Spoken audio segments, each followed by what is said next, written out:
Hello, this is Virtualis, a chess noob, learning and having fun with chess. Welcome to another episode of Chess Noob Game Reviews, where the focus will be on looking at how a game could have been improved. Now, I've recently started playing my chess.com games on the Chessnut Air, so using a real 3D board rather than looking on screen at a 2D board. And one of the things that I've been finding a little bit difficult is actually just the three-dimensional space of the board, particularly down the diagonals. And that's going to be one of the themes of this particular game review. Some of the problems with not keeping an eye out along those diagonals. Please enjoy. So I have the white pieces in this game, and as usual, I play e4, and the opponent in this game plays c5, the Sicilian Defense, one of the best responses, in fact, by black against e4. Now, here, recently, I've been playing the Smith-Morra Gambit with the immediate d4, asking the question of what black is going to do with the c pawn. And the interesting thing about the Smith-Morra is that it's actually perfectly okay for white. So white still has a slight, objective advantage, but compared to all the possible Sicilians in lower rated games of blitz and rapid, according to the Lichess database, white actually has a small win advantage as well, 52% versus 45%. The Sicilian Defense otherwise is about 50-50 between black and white. So this is actually quite a good response for white against the Sicilian. Normally, you would expect them to take, which is what they do, push the c-pawn, they take back, and we now capture with the knight. And at the point of this opening, we see the tactical idea of the Smith-Morra Gambit. So we give up 1 point of material, 1 pawn. However, the opponent's c-pawn, which was trying to flank and sort of, take control of the center, it's evaporated. It's basically gone, doesn't exist. None of their other pieces are developed, while I've got the e-pawn and also developed knight. So I definitely win an advantage in development. Now, we now sort of develop a little bit. I short castles. They start to develop their pieces. And here, at the end of the opening, I push my e-pawn to e5. Now, one of the really interesting things here is that Stockfish causes an inaccuracy, minus 1.11. And I have to say, I still don't exactly know why objectively Stockfish thinks this is bad, because what I'm inviting here is for black to take the pawn. So that makes sense, because, I am attacking that knight. So if they take, I can potentially take, what I would probably do is to take back with queen, and king now has to capture, which means black has lost the right to castle. Capture, attacking the knight, so naturally they will take back, capture back with bishop. Now, white retains their 1 point of advantage, material advantage at the end of the sequence. However, they've lost the right to castle. I've got 3 pieces developed. They've got one knight. So I would have thought this would be actually quite good for white. And yet, objectively, according to Stockfish, black actually retains a small evaluation advantage, so about minus 0.5, minus 1, which is really interesting because I would have thought in this position white was actually doing very, very well. And just goes to show some of the power, I think, of the Sicilian. So going back to this move, so just played e5. In this game, my opponent opted to move their knight to the side, and potentially, this is how this setup is actually quite good for white, because if black doesn't play accurately, you potentially gain quite a lot of advantage. So what did I do? Bishop now to g5, defended by the knight, attacking the queen. So I probably expected they will push a pawn, which is what they did. So they capture back, and here I get my bishop out of there. And after that sort of sequence of events, black has weakened their pawn structure, and it's plus 2.5. So very, very happy for white. They push a pawn, I move my bishop back, and interestingly enough, Stockfish thinks that capturing here would have been very, very good. In fact, almost plus 5. These positions often I find in the Sicilian to actually be quite complicated, quite complex. They move the queen. Pretty sure that's an error. Yep, there we go. Almost +6, +7 error. And here I now move my knight, potentially attacking that that knight, and of course my own knight is defended, also opening up the diagonal to attack that knight, their black knight on the edge of the board.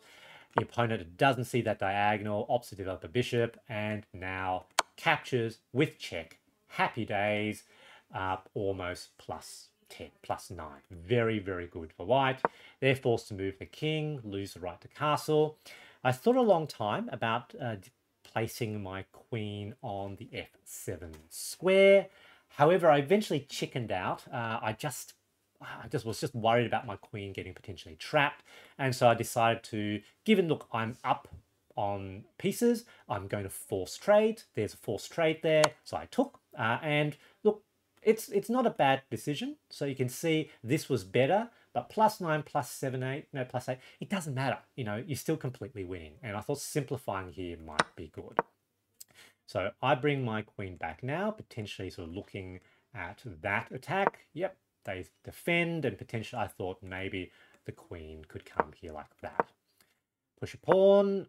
I move my knight, and I'm thinking potentially of, you know, attacking that bishop there. They push another pawn here.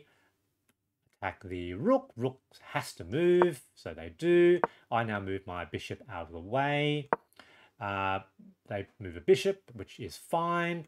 And here I do what I was planning. And one of the things with playing on the chestnut air is that just looking at the board in 3 dimensions rather than in 2 dimensions on the screen, it is actually just so much easier to miss this diagonals. I literally did not see that that square was defended by the black bishop until they took almost immediately. And I'm thinking, what did I just do? And in fact, I was so frazzled, I immediately thought, oh, look, I immediately sort of traded queens, which was apparently a blunder, black now having a significant advantage. So very sad now in this position. I thought I would still play on, but I was, you know, sad because I knew I was in a completely winning position. And now I thought maybe I'm equal. No, in evaluation, I'm actually losing. So I developed my rook. I thought, look, I still have some development advantage, and structurally that king is quite, you know, exposed in the middle of the board. There's a potential check here. There's a potential, you know, if I could get my get a rook there, there's a potential check there as well. So I thought I still had some good attacking chances. To bring a bishop back, I suppose that you know, it makes sense given it's being under directly attacked. That pawn, of course, is now pinned against the king. So place, I should have immediately sort of placed pressure on the pinned piece, but I thought maybe I could simplify some of this, some of these pieces here. So just so that it's clear, you know, that pawn is quite well defended. They decide to sort of move the bishop, attacking my rook. Here, rook jumps forward, attacking that bishop. Potentially, you know, that was my idea as well, to sort of do a rook lift. So rook to the g-file, they push again. So obviously this pawn now I have to be careful of because it is a passed pawn. However, I've got that check. So check, king moves over, check, they decide to block with the bishop. Now this bishop is of course now pinned. Pressure on the pinned piece, and here black makes a sort of sensible looking move to defend that bishop. That does put their rook in potentially quite a passive position. So here we go, pinning that pawn to the king. So now 2 pieces there, and remember that's also pinned as well. And here I think Stockfish actually calls this so missed win is basically the same as a blunder. However, it's only a blunder for me. So black potentially has a major advantage, but only if they find the only good move, which was tactical defense by placing the rook to attack this rook. They needed to make that move. Instead, they decide to bring their bishop back to place an extra defender on that pawn, which is of course still pinned, and now I regain some of the advantage. Rook forward, that was considered a good move by Stockfish with the idea, captures with check. I didn't think they had much opportunity there, so they're going to keep pushing that, that pawn. And one of the themes here in this game also is that Black is overly focused, perhaps with a bit of tunnel vision, on trying to support that pawn to promote and potentially not seeing some of the other threats against their king. So check, they bring their bishop across, and now they've got 3 pieces pinned against their king. A real problem because each of these pieces are basically stuck in position. And specifically because that bishop is pinned to the king, this pawn is pinned to king, this pawn is not in fact defending that bishop, which means I can capture with check. King now jumps forward for an attack on the rook. However, I can take that pawn, which also provides a defense for that rook. And I knew what they were trying to do here because it looks like they've now unpinned that bishop. So take and potentially defending the promotion square. That's what they do. However, can you see the mate in one? Okay.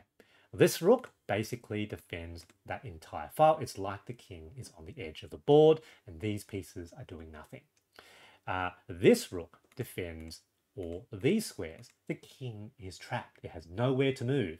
And so pawn forward, it doesn't matter. It could promote next turn because I've got checkmate. And pawn forward, pawn checkmate. Very lovely. In middle of the board, good game. GG.